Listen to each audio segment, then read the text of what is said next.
Olá, mulheres preciosas. Aqui quem fala é a Viviane Martinello, né? E algo que Deus me direcionou sobre rejeição. Todas nós temos feridas de rejeição, de alguma maneira fomos rejeitadas durante a nossa vida. E às vezes eu percebo que nos casamentos a maior dor que nós sentimos é realmente quando nos sentimos rejeitada. E esse sentimento de rejeição, se ele não for curado, não for tratado, ele pode abrir outras feridas, não só na nossa vida, mas na vida de outras pessoas. E não só na vida de outras pessoas, mas na vida das pessoas que nós mais amamos, que são as pessoas da nossa família. Então nós vamos começar aqui, lidando com a rejeição. A pedra que os edificadores rejeitaram tornou-se cabeça de esquina. Salmo 118, 22. Por incrível que pareça, Deus tem um caminho de vitória através das rejeições que sofremos ao longo da nossa vida. Neste texto, o salmista se refere ao Messias, explicando um princípio fundamental. Jesus foi talhado pelas cargas de rejeição que sofreu. Foi a pedra rejeitada pelos edificadores. A forma, porém, como ele lidou com a rejeição que sofreu, sujeitando-se a Deus e perdoando aos homens, o estabeleceu na mais elevada posição universal de autoridade. Aprendeu a obediência por aquilo que padeceu. Nos diz o escritor de Hebreus, era desprezado e rejeitado dos homens, homem de dores, experimentado nos sofrimentos e comum de quem os homens escondiam o rosto, era desprezado e não fizemos dele caso algum. Revela Isaías. Pedro, que conviveu com Jesus, testemunha. Sendo injuriado, não injuriava. E quando padecia, não ameaçava, mas entregava-se àquele que julga justamente. 1 Pedro 2,23. Assim sendo, entendemos que ninguém atinge a plenitude do propósito de Deus sem aprender a conviver vitoriosamente com as cargas de rejeição.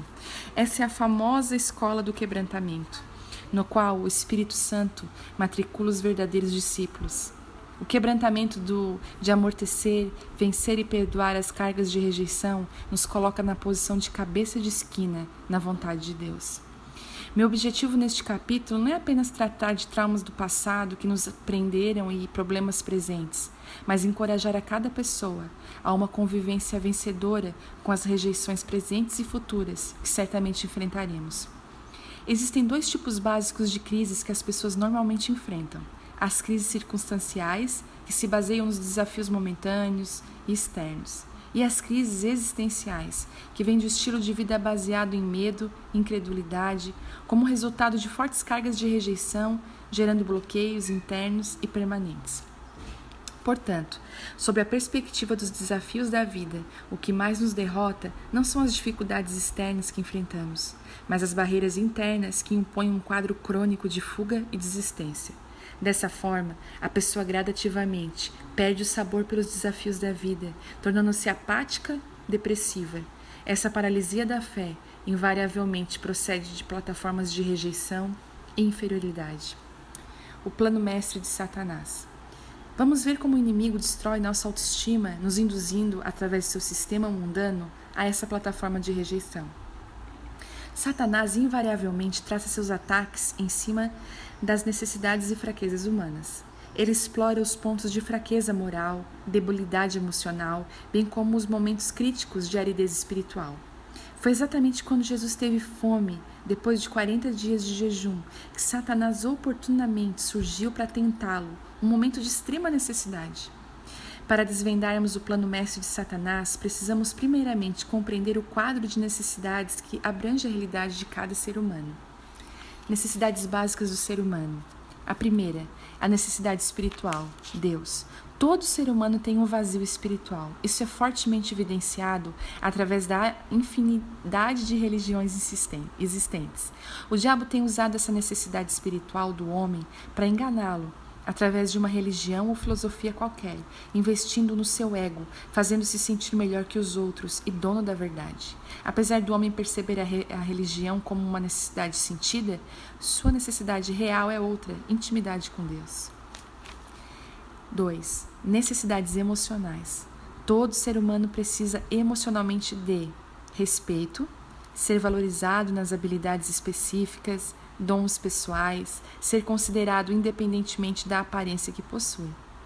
Afeto ou amor, sentir-se querido não pelo que você tem, mas pelo que você é. Perceber que as pessoas se relacionam sem motivos meramente interesseiros. Aceitação. Sentir-se que as pessoas valorizam e apreciam a sua presença. Sentir-se bem-vindo, bem-quisto em situações e relacionamentos. Esse é o calcanhar de Aquiles do ser humano. Sentimentos de pertencer e satisfazer a necessidade emocional de viver em grupo. Poder contar com a amizade e a solidariedade de outras pessoas. Desfrutar companheirismo, ter um ciclo de amizades. Todos querem uma turma para sair. 3. Necessidades físicas. Precisamos da segurança de um lar. Um ambiente familiar e o suprimento das necessidades físicas cotidianas são fundamentais para a autoestima de qualquer indivíduo. Podemos resumir todo esse quadro de necessidades numa só palavra: a aceitação. Esse é o calcanhar de Aquiles do ser humano. Quando não há aceitação, há rejeição. A rejeição é a ferramenta demoníaca com a qual Satanás consegue promover os mais profundos e diversificados formas de distorção da personalidade humana. Aqui começa o trabalho do inimigo. Cada necessidade representa uma oportunidade em potencial para o inimigo acionar seu plano de rejeição. Exigências do mundo. Estrategicamente, o mundo impõe uma série de condições para conseguirmos essas coisas de que necessitamos, principalmente a nível de alma, que é a sede dos nossos desejos e sentimentos. Quando falo mundo, me refiro não ao planeta, mas a um sistema injusto e ferino que tem sido imposto pelo inferno sobre toda a raça humana. Jesus denunciou Satanás como o príncipe deste mundo. Aqui se infiltra um sofisma aterrador.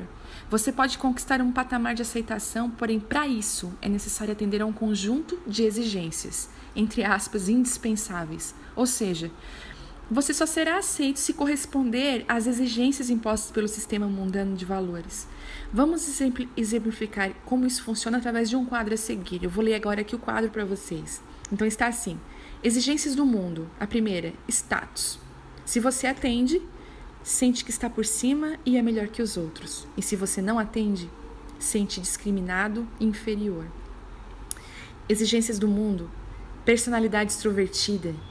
Se você atende, sente que domina a conversa e se sobrepõe ao grupo. Se você não atende, sente-se envergonhado, tímido e constrangido. Exigências do mundo. Cultura e formação universitária. Se você atende, sente-se superior aos outros de um nível mais elevado. E se você não atende, sente-se desvalorizado, não reconhecido e humilhado. Exigências do mundo. Condição financeira. Sente-se no controle de qualquer situação, exigindo privilégios. Mas se você não atende, sente-se impotente, limitado e subserviente. Exigências do mundo. Beleza física. Se você atende, sentimento de conquista. Se você não atende, sente-se inadequado, complexado. É claro que, comparando-nos com outras pessoas em relação a esses valores, acabamos sempre em algum ou em vários desses pontos numa profunda crise de valor pessoal. Invariavelmente, vemos pessoas lutando emocionalmente em relação a esses pontos de exigências do mundo.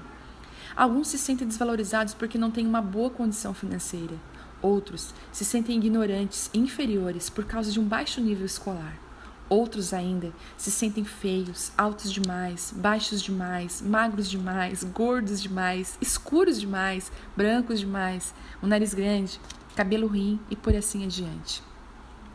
Tenho ouvido pessoas dizerem: saí de casa adolescente, lutei na vida, estudei e trabalhei, só para mostrar ao meu pai que eu posso vencer. De tantas formas diferentes, as pessoas buscam algum tipo de sucesso com o objetivo de se sentirem aceitas. Essa febre em relação às cirurgias plásticas demonstra a mesma estranhável e insistente luta pela aceitação. Quanto mais lutamos pela aceitação, tanto mais estamos sendo vencidos pela rejeição.